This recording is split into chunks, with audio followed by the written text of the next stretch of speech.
I'm Lisa K. Donner, along with Jeff Charles, Sarah Cowgill, Andrew Moran, and James Fife. And this is the Conservative Five, Liberty Nation's online TV news program.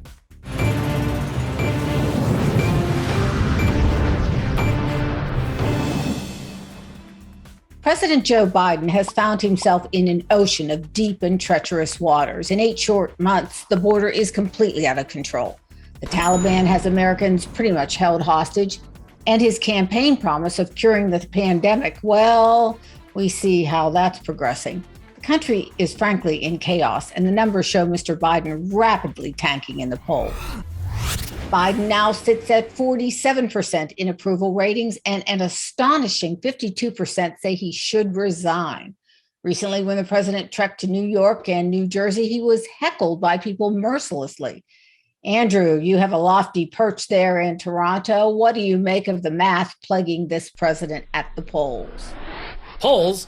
That's like saying, before you got on this program, you were taking a test, whether you're taking cocaine or not. What do you think, huh? Are you a junkie? Come on, man. But that was a Joe Biden quote. But, when it comes to the polling, if you comb through history since the era of Truman, every Gallup poll has shown the same thing. President's approval ratings slip within months of occupying the White House. Happened to everybody. Obama, when he moved into the White House, he started at 66%. Within a few months, it fell below 50%. Reagan, he came in with 60%, fell off to about, I think it was 38%, and then he regained his popularity in the following years. I don't think Joe Biden will regain any popularity. He's been a disaster so far within 8 months. But Democrat or Republicans challenging to maintain a higher approval rating when all eyes are on you 24/7, especially in today's 24/7 news cycle. Sarah, is this one of those situations where Biden is going to do the limbo, as in how low can you go? Well, we all know he can't do the limbo physically. And I think he doesn't care. And the other thing I think is he doesn't know. I don't think he understands how mad and unhappy the electorate is in this country over everything that he's basically touched in 8 months. I don't think he understands that the border is chaotic. I don't think he understands that Afghanistan, bug out 101, dude. I mean, a fifth grader with a Tonka truck could pull that one off better. And honestly, I just think he doesn't know. And I think he's so shielded, nobody's going to tell him. Oh, now wait a minute. He says it's a great success, right, Jeff? Yeah, he says a lot of things, but he's not going to come back from this. And here's why. His performance and his team's performance is horrible. It's worse than Andrew Moran's impressions. That's how bad this whole thing is. Oh, that's mean. He mishandles everything. I love you, Andrew. He mishandles everything. He mishandled the migrant crisis. We've got inflation going on. He's trying to get this whole ridiculous anti-gun agenda passed. He's everything he wants to do is not popular with the American public. He's kowtowing to the progressive crowd. He messed up Afghanistan. There is no situation that this president will not mess up. Like I said in the last segment, I wanted to be able to defend him on Afghanistan because I wanted to be able to say at least he got this right. I don't think I will ever be able to say that at any point in this man's presidency. It is shaping up to be worse than Carter. And I'm not exaggerating. These people are bad at their jobs. It's not just him, it's his team. His vice president, she's bad at her job. These are horrible. So I don't know what the country is in store for, but his approval rating is not coming back, and it's going to have a bad impact on the Democratic Party overall. Well, Jim, Mr. Biden is protected by the media. He's their man. But, I sort of saw the tide turning a little bit during the Afghanistan debacle, withdrawal, exit, or great success, if you want to quote the president. Do you think that's going to last? I don't know. I initially got the feeling that it wouldn't, that the media smelled blood in the water. But there were a few moments during Biden's speech where he was taking questions from the press where it was obvious that these hardball questions were actually pre-scripted and pre-selected, and that he had answers pre-written for them. So I don't know that the gloves are necessarily coming off. Yeah, was that when he admitted that he had to ask certain people, and then he said, "Oh, now I'm supposed to leave"? Yeah, at one point he said, "No, I think the question was," and corrected the reporter I think it was the AP reporter, I could be wrong on that, corrected him and read off the scripted question. Yeah. He's Mr. Teleprompter in chief, Yeah. Go ahead, Andrew. I'm sorry. I'm just thinking that the press is probably going to, turn up the heat just a little bit, and in time for the GOP primary season. And then once they find out that, perhaps Ron DeSantis is the nominee, then they'll just throw softballs at the White House and act like, everything is great occurring in the Oval Office. But then turn all their attention on Ron DeSantis, whoever the Republican nominee is. So just so they can regain some credibility a little bit until the next election, 2024. All right, Jim, I want you to address the elephant in the room. I mean, I wasn't making this up. Rasmussen polled 52% of Americans say he should resign. Now, of course, that leaves a problem that we have the cackler in chief, Right. but isn't that, politically speaking, an amazing number 8 months into a presidency? I feel like that shouldn't be a surprise, and yet it still kind of is. But like you said, and like Jeff said a minute ago, it's not just Biden. This whole administration is insane, as far as I can tell, or they have some kind of deficiency of some sort.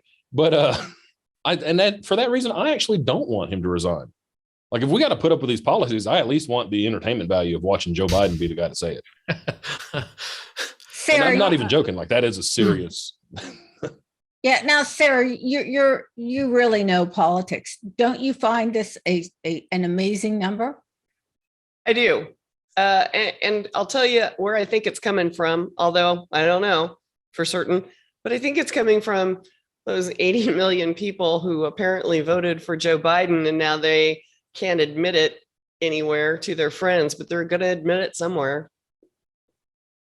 They're disappointed. I mean, how can they not be disappointed? They're disappointed in this guy. And every liberal I know that I am friends with or relatives with, which is two, both on both categories. You set that up like there were so many. Yeah, they do not want to talk about politics anymore. It's just, nope, we're done. We don't want to. Let's not talk about politics. And they, I wonder why. They were fed the biggest load of horse crap in a decade of media reporting. They voted and against. They ate it up. They voted against a candidate and not for a candidate. But now they're stuck with this guy, and they made these decisions, and they were the ones that cast the votes, and they don't want to talk about it. They don't want to admit it. They do not want to admit it. That's what happens. But they will admit it somewhere, and I think that's what we're seeing. That's what you're stuck with when you, as Stephen Colbert put it, vote to keep the other out. But I think this is more of an indictment of how people view the presidency nowadays. Too many Americans, or everywhere else too, they still think that the prime minister, the president, is this magical wizard who can just solve every single problem and grant every single wish. And then once this president occupies the Oval Office, and these people realize that no, the president isn't this apotheosis that can use fairy dust to create eternal peace and prosperity, then they say, okay, yeah, you know what, this person's terrible. I don't approve of them. Let's get them out of the office, and then hope the next president will be this magical fairy who is going to give everybody ponies and eternal popcorn. Yeah, unfortunately, that's where we're at. I mean, the presidency was never supposed to be as important as we have made it. It was always going to be an important position, but it was not supposed to be as important as we made it. We essentially view the president in the way that people might view a king, and that's that. That being said, I'm with Sarah. I mean, I wouldn't want to be a Biden supporter right now. I mean, there was a time, and this might not be popular, but when Trump was in office, every time he gave a press conference, I'm like, please don't say anything crazy. Please don't say anything crazy. And then if he did, he did. And if he didn't, he didn't. But it was nowhere on the level as what Biden is doing. It's embarrassing. Yeah, I mean, and his handlers, his handlers must have heart attacks all the time. Every time he gets in front of a camera. No wonder he's walking away every time he gives a speech on Afghanistan and doesn't take questions. Like, he's just not doing well. And I actually think he is going to resign. I still stand by this. I think he will resign shortly after the midterms, which I don't want to happen, like Jim said, but for other reasons, because I think Kamala would be even worse if that's possible. It would be the worst possible situation. That's why when people talk about impeaching him, I'm like, no, don't impeach him. I mean, be careful what you wish for, because you know who's going to take over. I would say, Jeff, that he will. I mean, if we're hypothetically speaking, that if you're going to resign before or after midterms, You're going to want to do it before midterms so that the progressives drive the people to the polls. Progressives will drive that young voter, and Kamala is their queen. So I would say if there's any kind of strategy involved, or if they're just sitting around talking in the West Wing, like, how the heck do we get this guy out of there? Then it would be before the midterms. Good analysis, Sarah. But what will happen in the coming days, nobody knows for sure. But Liberty Nation will keep you apprised of new developments with a strange thing, something called the truth, a novel concept for much of the media these days. Thanks so much for watching.